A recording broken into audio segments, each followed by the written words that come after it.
Alrighty. Well, good evening, gang. It's a beautiful spring day.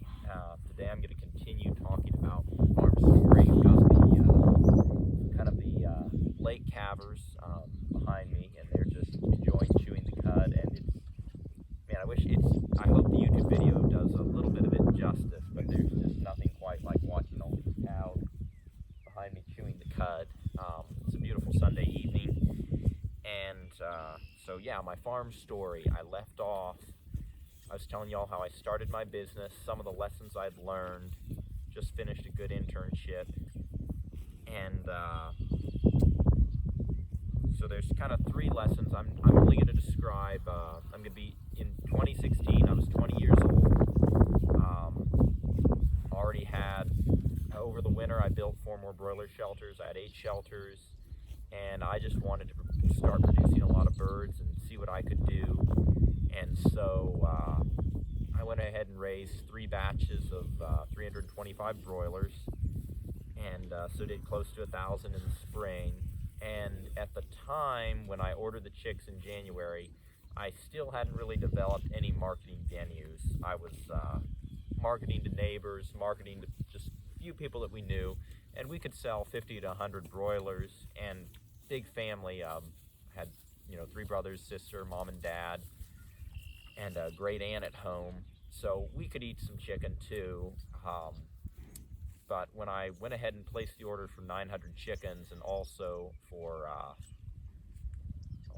however many tons of broiler feed it was going to take, I still had not really figured out my marketing venues. I planned to go to the Baton Rouge Farmers Market, but it took a few months to work through the application process. Well, in the meantime, I started harvesting broilers, and I think May rolled around and still hadn't finished working through the process.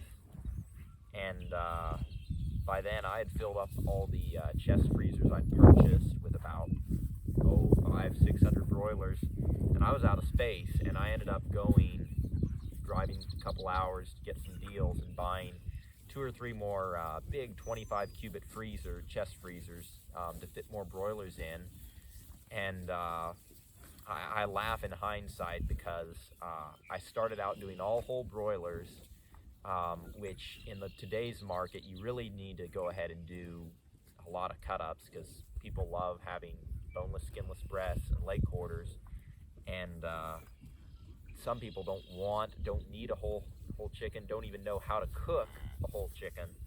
And I was doing 80-90% whole broilers and just raising batches of 300, and I was learning how to cut up chickens, but I could only the logistics of my processing operation and the facility I had set up was that I could only probably cut up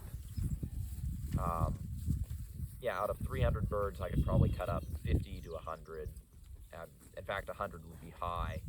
And so wasn't marketing them, just filling freezers. Well, finally I got into the farmer's market, and things were rolling along, started moving some inventory.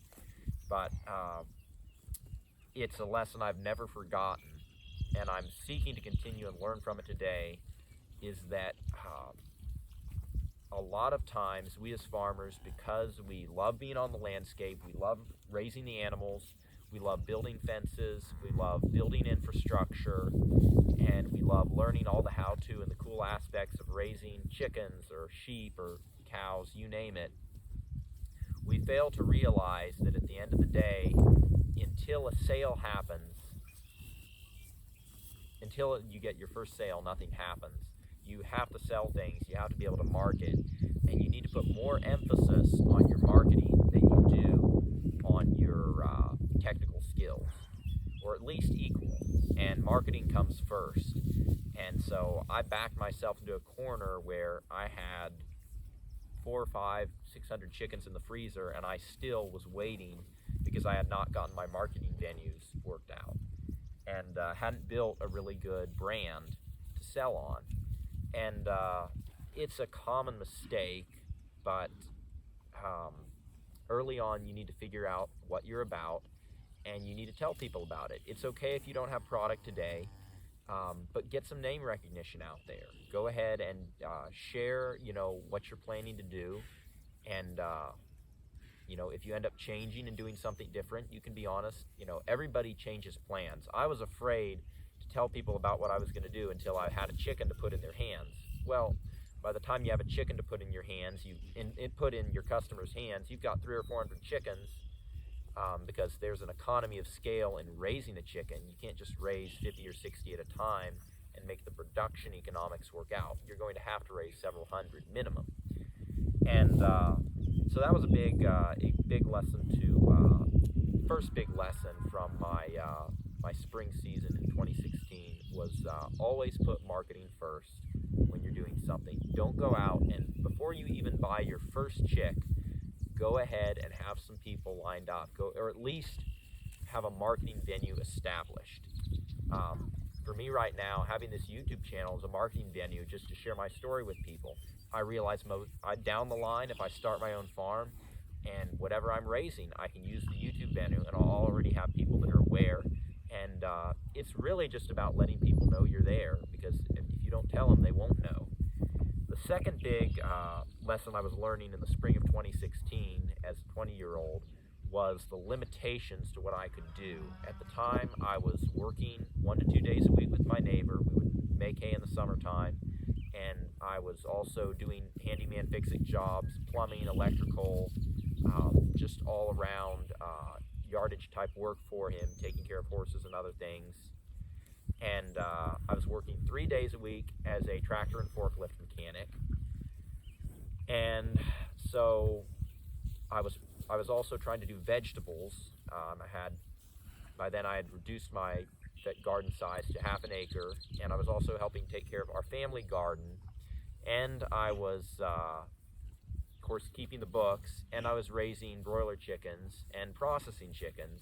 And so all of this meant that most of my farm work happened in the evenings, sometimes till 8 o'clock at night, and early mornings before I went to work.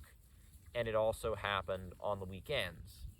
And so I was probably, the busiest, and I was also not very skilled. So I was putting in certainly at best, or at the lowest amount, I was probably putting in 70 hours a week. At worst, if I had a really, really busy week, around 100 on weeks where I was processing chickens a couple of weeks. I was not skilled to be able to do everything and streamline it. I hadn't put in the time to fine-tune my own procedures and make all of my infrastructure systemic enough to where I could just walk into the brooder and be done in 5 minutes. It took me 10 to 15, and I was just green and new. And during this time, I also built a greenhouse for a few thousand and set it up. And frankly, gang, I look back, and this is something I've shared in the previous video, but it's so important, I'm going to share it again. All of us want our toys. All of us want to be out there doing things. But if you do not have the time, then don't invest in the production infrastructure until you need it. And don't invest in the enterprise, lots of time in the enterprise, or invest in an enterprise, get it started, if you're not going to have the time for it. I was raising vegetables, and I had bug issues, I had weed and pest issues that I could not handle because I just had too much work to do. I was working 5 days a week away from the farm, and I really didn't have time to rest. I was probably running on 6 hours of sleep. And I realized you have to do some of that early on, but most of this was unneedful.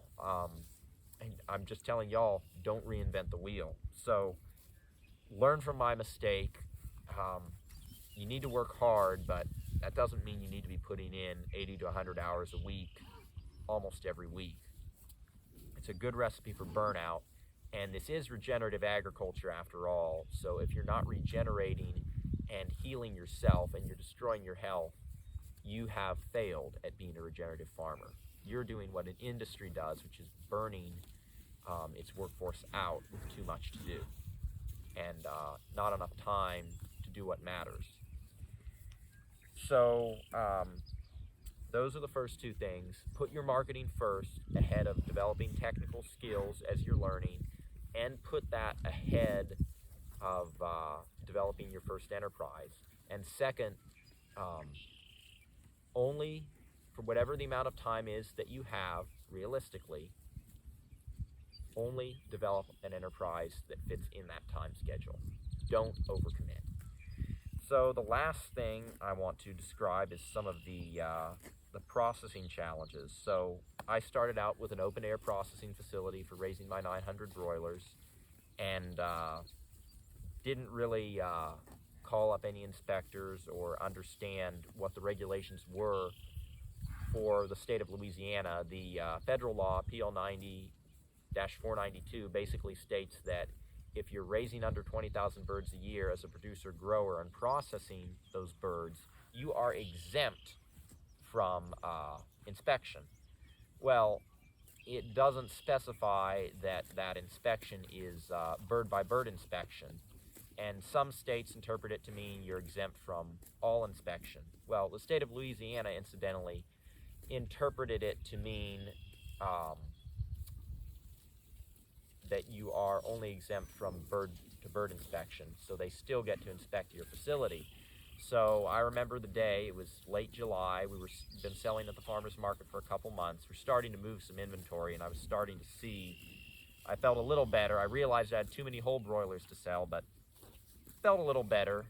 And I was doing some construction, squaring up the corners for my greenhouse, and I get a call from my sister, and she says, the Meat and Poultry Agency for Louisiana, Louisiana Department of Agriculture and Forestry, wants to come inspect our processing facility. And I was like, we're exempt. And she's like, well, that's not what this lady is saying. And so the next week, inspector came out, and she looked at our open air facility and said, this is illegal, you can't do this. And she went ahead and basically shut our facility down. And she also said that all the birds I had in the freezer, which I'd started with 900 birds for that production spring season, I was now down to about 500. She said, you can't sell those. And gang, I had fed those birds organic feed going at almost 45 to 50 cents a pound for each pound of feed. And each chicken is eating 12 pounds of feed, roughly 10 to 12 pounds. So I had I had a few grand at least, not to mention all the infrastructure I had bought, which was not fixed expenses, but I could amortize that out. But I was looking at 500 to 600 birds that I could not sell. Well, over the next year, I ended up eating through those broilers, and to this day, I still eat chicken, but I don't enjoy it nearly as much because I literally had 500 broilers that my family and I over the next year ate through. And this was a point in time in my farming journey where I was really disgusted and discouraged. And I remember sitting down at my desk and just saying, what am I going to do? Basically the inspector told me, look, we're not going to penalize you, but you're going to have to enclose your facility. You're going to have to air condition parts of it. You're going to have to screen the rest where you're doing the kill station, the evisceration and gutting and chilling stages, chill tank. All of that has to be enclosed and air conditioned. And I was looking at about $5,000 in infrastructure costs, plus $5,000 worth I'd lost. And I was pretty devastated, and in my mind, I was like, well, I'm going to have to build all this infrastructure, and what's going to be next? Are there going to be more regulations she's going to require me to comply with? And I thought to myself, maybe I could appeal to allow more time to build a facility, because I'd already, by this time, I'd ordered chicks for the fall. They were going to be coming in 2 weeks. And I said, well, I could go ahead and just quit and just say, I'm not going to go ahead and put up these costs. And at that point, I just knelt down at my desk and said, I can't expect to get anywhere in life quitting. so soon. And it may be that she will come back with other regulations that she'll want me to comply with. The state may want me to do more. But the bottom line for me today is that I'm going to have to go ahead, bite the bullet, come up with the money, put in the time, put in the work, and stick with the enterprise, because you're not going to get anywhere in life by quitting. And I remember finishing a day at the mechanic shop with my boss. He and I had gone on vacation. I actually went fishing the day the inspector shut us down. I was just devastated to the point that I said, I've got to take a day off and just go fishing. And anyway, I remember my mechanic boss, Super Wrench, saying, I thought you quit raising chickens after the inspector shut you down. And I said, no, I'm going to keep raising them. I'm not going to get anywhere in life by quitting. And I'm going to close this part 3 of my farm story simply by saying, whatever obstacles you're going to have to face along the way, realize that if you stick with it and you get up one more time from your failures, you're only going to be stronger and more enriched for the journey ahead, and you'll be empowered for what happens next. And it's a really good feeling. Anyway, next episode I'll tell you how I moved forward from the challenges. Anyway, blessings for the journey, gang, and see y'all later.